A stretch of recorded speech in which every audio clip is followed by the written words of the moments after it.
Okay, we're live again now.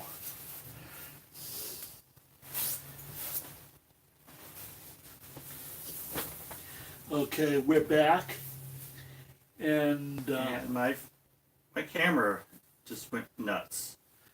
yeah, as I was saying, we were talking about after well, getting some assistance from New Hampshire Folk Rehab back in 1985 into actually into 1986. At first I was placed in like a sheltered workshop for the disabled. Uh, Essentially being made just do simple, no brainer, busy work,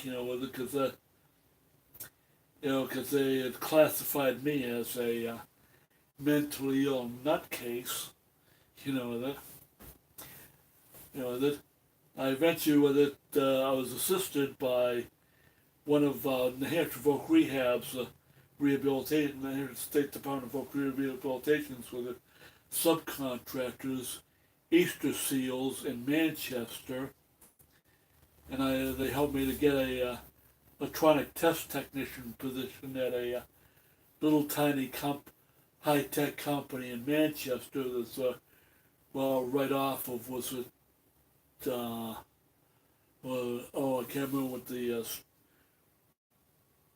what road it is, but was it right around near the Manchester airport, and the way that they presented me as a nutcase to the employer. Talk about setting expectations. What? Talk about setting expectations. Yeah, I agree. That's setting with very low expectations.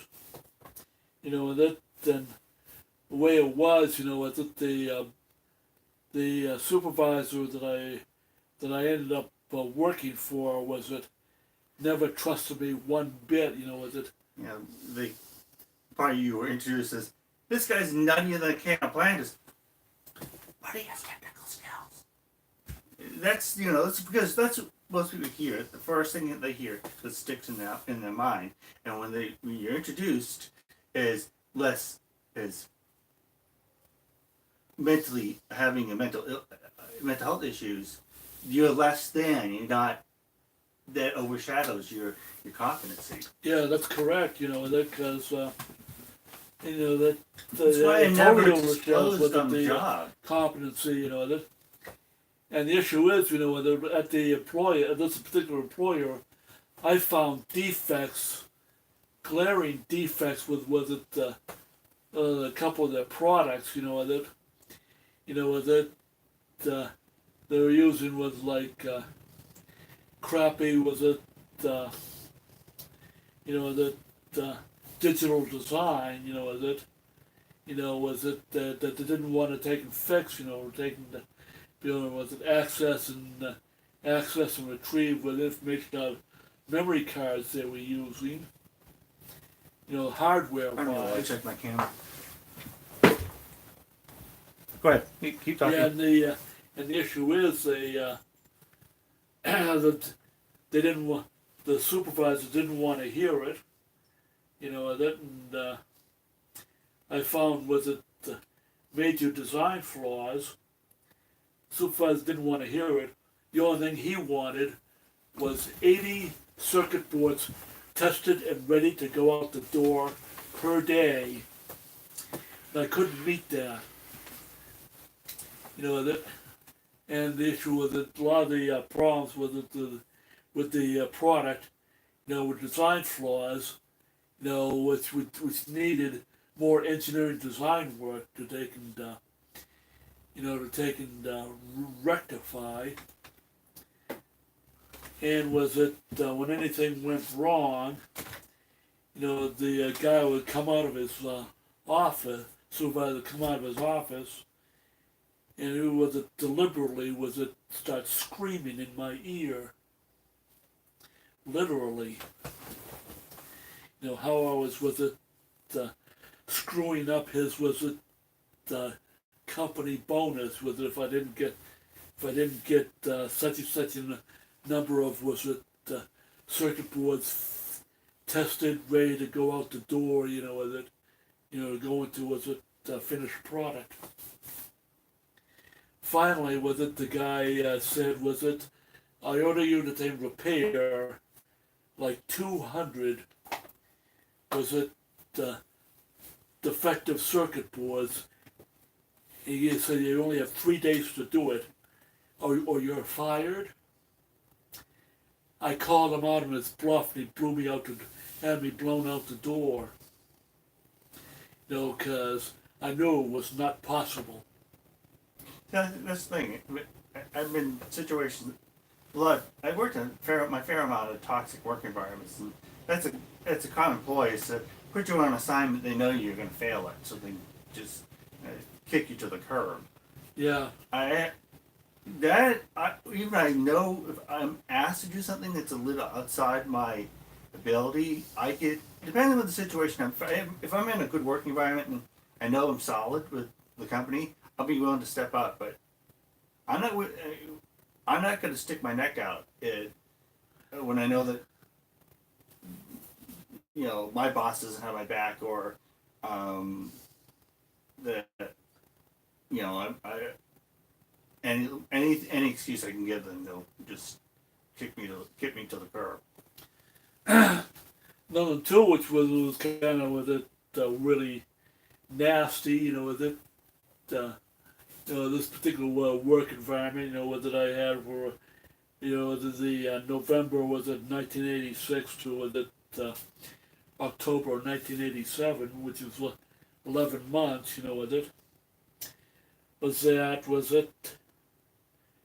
there was no allowances made for the issues that I had with my own, that I had with it being a person with mild cerebral palsy, issues with my walking gait, and also having incontinence, being able to have access to the bathroom. And with it, it was like, that for the last 5 months with it, the supervisor wouldn't even allow me to go to the bathroom at all from 7 in the morning until 3:30 in the afternoon when I had to leave. So I was forced back into, forced into adult diapers just to get through the days. And the result I permanently lost, permanently lost bladder and bowel control as a person with mild cerebral palsy. And of course, afterwards I got, they fired me. I found out that the day after they fired me, the president and founder of the company went back into the production floor screaming his head off, and he ruthlessly fired that supervisor and the manufacturing operations manager, right on the spot, right after the person that was assisted me from Easter Seals had gone back to the company, went right into the president of the company's office, and said, "What the hell did you do to my client, Thomas Wood?" And I found out afterwards, that this supervisor and the manufacturing operations manager were actually hiring and firing electronic technicians for the position I was in for that particular product line, set of products with it, once every 3 to 6 months for the last 5 years previously, and that I had lasted the longest as a person on the autism spectrum Fist bump. Yeah. You know, At least you have that I lasted the distinction. longest without going through with it meltdowns or anything else with it, because I was really being treated like filth. And then, well, 4 days, then the Monday afterwards was it, I started working at Raytheon Corporation through a temp agency, and I got hired for full time, you know, with it in 1988. And I stayed at Raytheon for 5 years before getting laid off, you know, with it legitimate, was it end of contract layoff, you know, with it end of a military contract, you know, they had with it for it. And of course, I can't tell you what I was. I can only tell you my title. Was it? I was a layout draftsman, although I did not do drafting. But my job was just simply work with the engineering paperwork. You know, then I went another 3 years from 1992 to 1995 looking for work. And I finally found another job, you know, at a robotics company down in Chelmsford, Massachusetts, which was a really good fit for me because I was working directly with engineers, one to one, you know, assisting them in prototyping robotic equipment for the semiconductor manufacturing industry. And I finally got laid off, you know, because they had an economic downturn, you know, in like 2001. And after that, I didn't get another job. You know, that I just kept trying and trying and trying, you know, to get employed.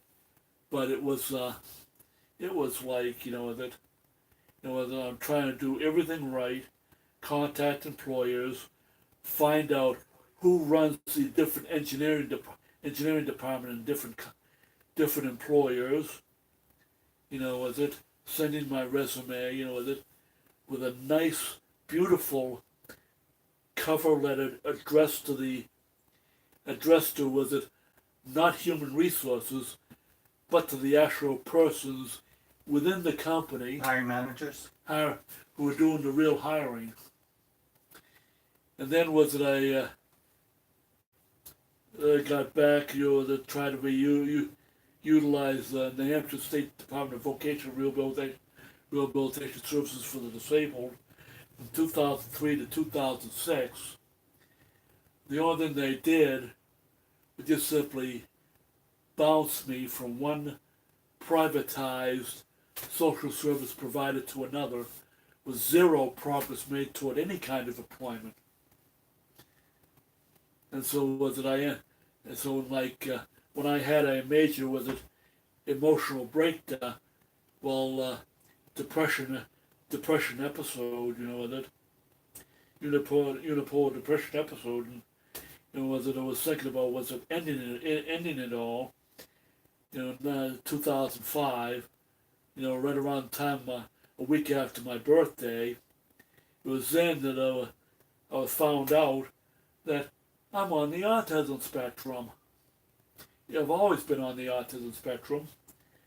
It was my new general practitioner who was just out of her medical residency within the month previously before I was taken to her, you know,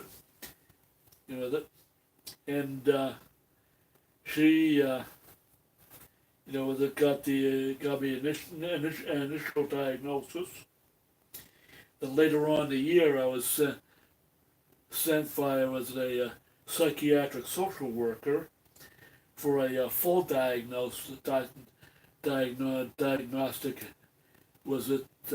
procedure, you know, by a developmental neurologist in Nashua, New Hampshire. And she said a developmental neurologist said that I was, you know, Asperger syndrome or really high functioning autism, because I do also at times with things like atypically STEM, like a ordinary autistic. What's your common sense? Hand flapping, Yeah. waving, hand flapping, the So self-rocking. hand flapping. Was this any bit different from being an Italian? I don't know. Yeah. But anyways, then then the psychiatric social worker, that Mine's this. took me took me down to the Social Security office in Lawrence, Massachusetts, and signed me up for Social Security disability insurance income, and I was approved on the first try because because they had everything was extremely well medically documented. Now, question: What do you think entrepreneurship is a viable option for Aspies? Internship. Entrepreneurship, running a business. Some athletes could run a business, but some do need assistance. Not all Aspies, that can be into electronics or computers, programming, things like that. I know an Aspie, my previous church, Congregational Church in Pelham, was it one of the members of the church, who passed away recently, that elderly members of the church with a grandson who had Asperger syndrome. Didn't have the intelligence or grades enough to be able to go into technical field with it, but was interested in carpentry. And it's been these young adults has become a carpenter. Which is another viable option, or with it to become a plumber or electrician, residential, commercial, industrial electrician. That is another viable option. For adults on the spectrum. What do you think about the gig economy? Like all these online platforms for working for yourself, like Uber, Lyft, Rover, be able to work for yourself, but not have to do all the hustling as much as you have to hustle on these platforms, but at least they bring customers to you. Yes. See, that's some aspects. That's some aspects. Selling part is hard. Doing is the easiest part, but getting customers and clients. That's much more challenging. Yeah, that's a major issue, with a person on the autism spectrum. Was it trying to start and run a business. I think the gig economy can be good, but it's not. Uber drivers don't really make a lot of money. It's just not a good sustainable way to make. I mean, it's something you do for extra money, but to make extra living off of it, that's hard. And when you need financial security and you need health insurance to stay on your treatment plan for your ASD, and it's all standing on the precipice of this irregular share a ride here, share a ride there, do an errand for somebody and get a few bucks for it. If you don't have a stable income, you can't pay for your health insurance, because this is America. There's also the issue too, is that that not all persons on the upper end of the autism spectrum are able to drive a motor vehicle. So I know quite a few Aspies who are not able to drive. I'm able to do, or was able to drive, but I myself had to totally give up driving a motor vehicle, and the issue is my eyesight. It's because I have double vision, because my left eye doesn't even just doesn't even track. So with it, so I look ahead and I see with it with both my eyes. I see like the with my cell phone camera there, with it, live streaming, for all you out there in the audience with it, and with it, I see another with it image of my cell phone camera over here. Whoa! You just lost battery now. Yeah. Yeah. Well, it does. Ah. I know what I do. Ha ha. Not perfect. I gotta stop my camera because they'll throw off the white balance. Yeah. So I have the everything Well, set to anyways, manual. with it, backup plan. And that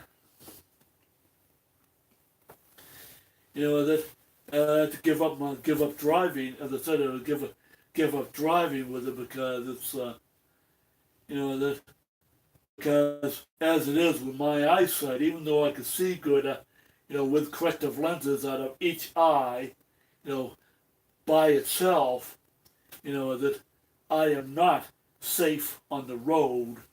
I'm a danger to myself and other persons on the road, that.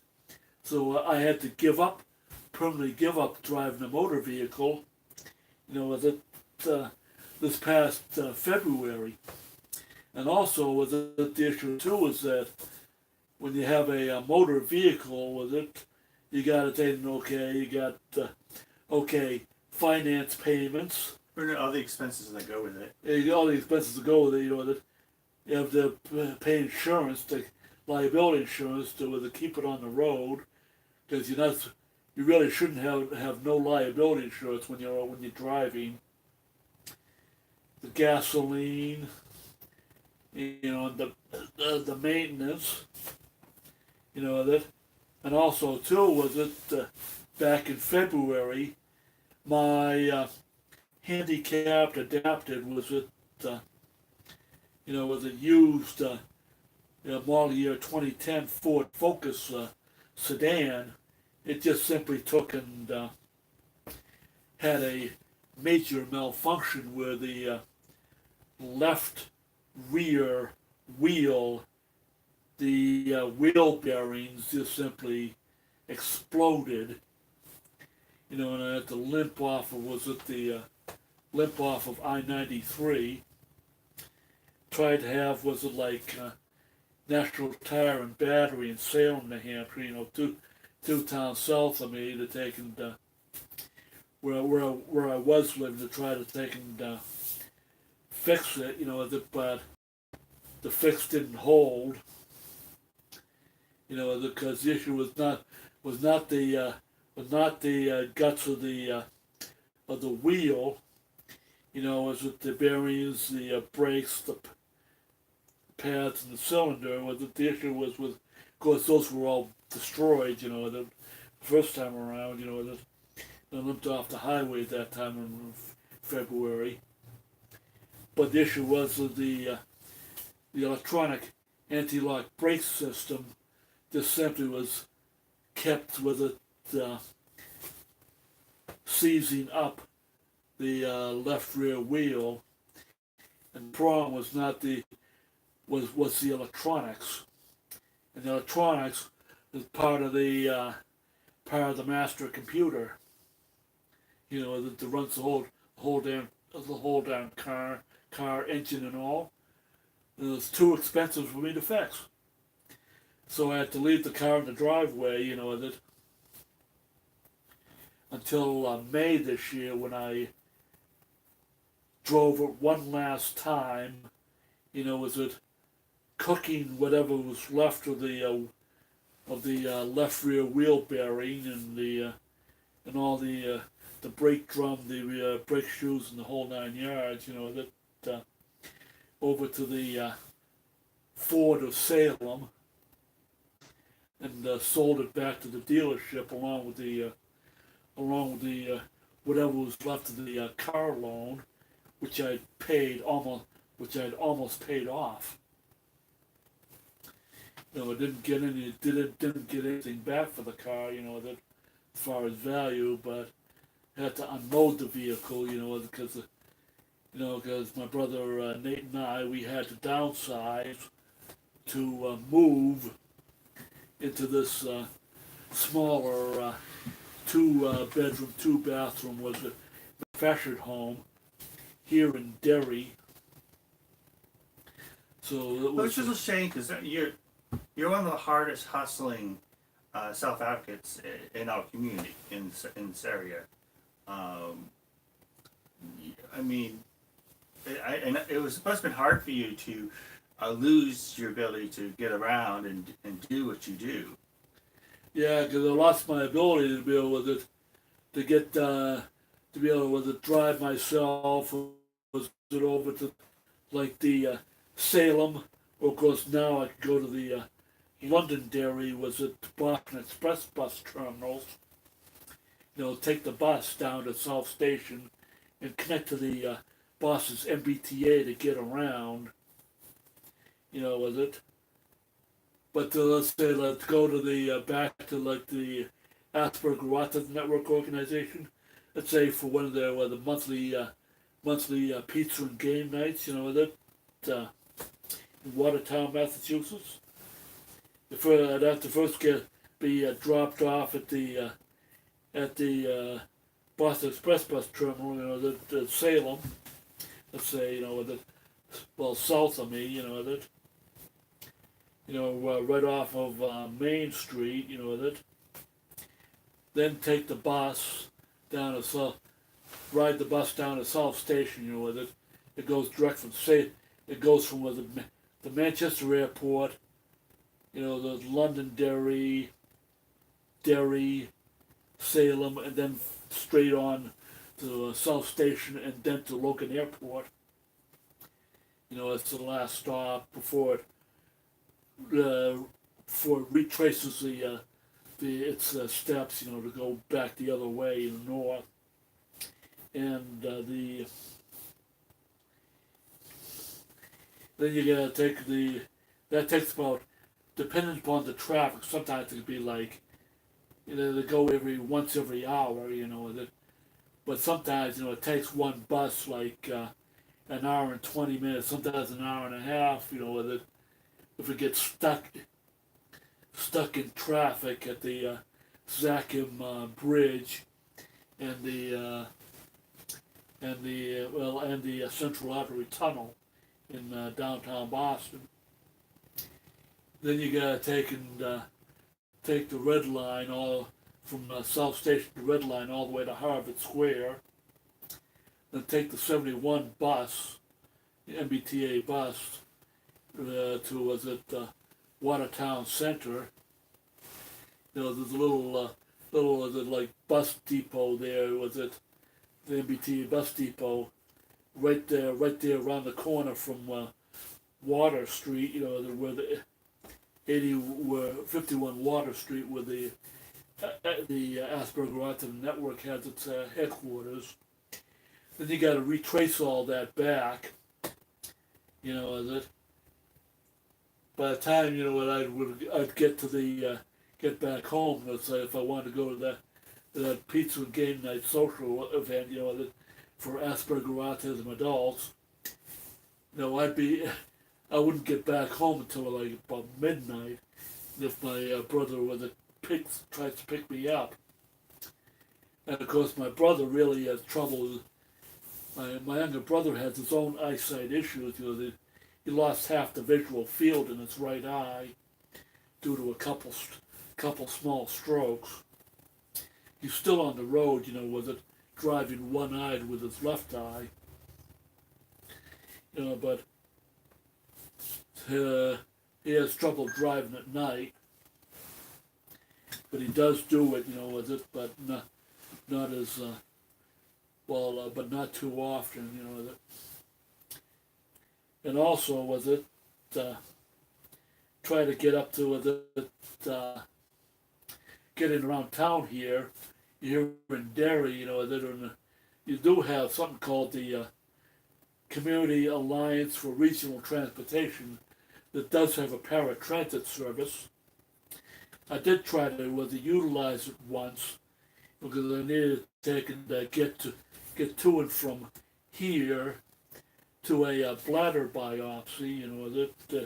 At the Parkland Medical Center, which is only like 1 mile away from where I live here, and it's like I had everything all set up. The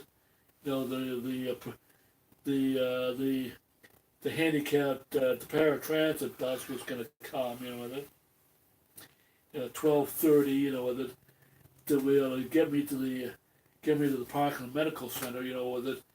Well before 1 o'clock. We had the bladder biopsy scheduled for 1:30. Need to be there early anyways. But then my urologist rescheduled it for like 2 hours earlier, but the paratransit service could not adapt to take and pick me up earlier. So it ended up that my younger brother Nate had to take and taxi me to and from that important outpatient procedure. And my younger brother depended upon my younger brother to get me out to go shopping. To go shopping and go to the bank. Take out some money, enough to go shopping on any particular day, and go to like the Walmart, the super Walmart. Just the super grocery store in there too. Here in Derry. Then also sometimes was it on the way back home from the Walmart, or on the way to the Walmart from the bank. Sometimes taking stop off the Derry Allen B. Shepherd post office here in Derry. They mail off bill payments to the Walmart, then back down through the center of town to the Rite Aid pharmacy at Schutt's Corner, which is about a mile away and a few hundred feet south of the hospital. So as you can see, that I'm dependent upon others, to be able to get around as a person in the autism spectrum and the cerebral palsy disability spectrum. And I'm sure what Doug's up to with it, but he'll be back.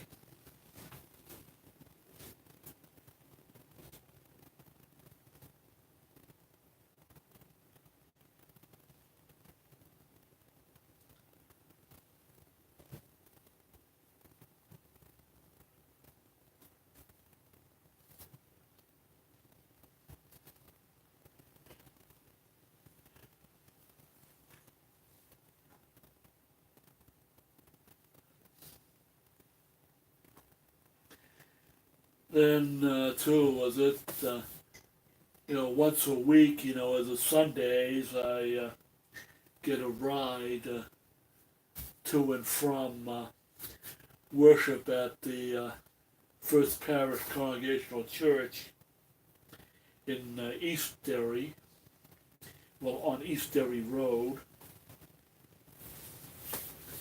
One of the members of the church drives over here on her way to church, to pick me up.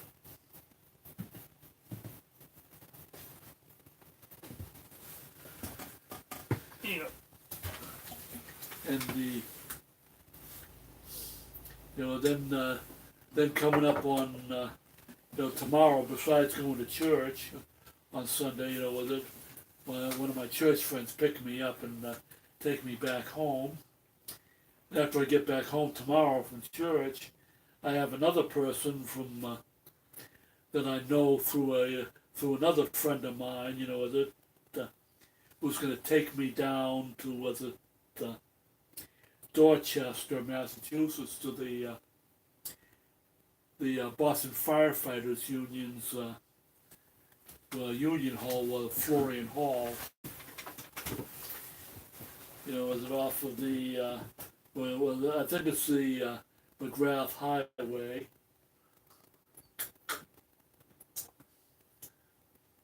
And it's, because there's twice a year there's a big, huge disability friendship social, that, like buffet dinner and dance, that twice a year, that happens, that is, that is held at Florian Hall in Dorchester, right off the McGrath Highway. And you go, this person's from Merrimack, lady from Merrimack, New Hampshire, who's a union pipe fitter, is going to be, coming over to pick me up, was it around, pick me up, bring me down to the dance, and buffet dinner social with it for Halloween, then bring me back home.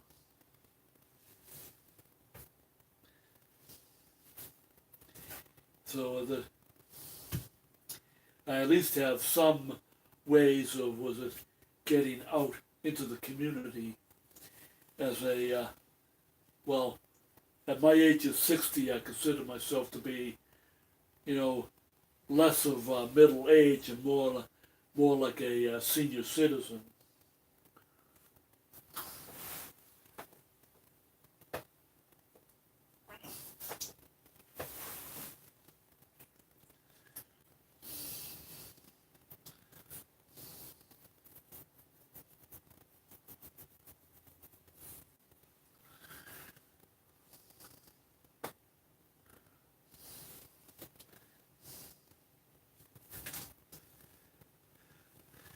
Let's see what Doug is up to.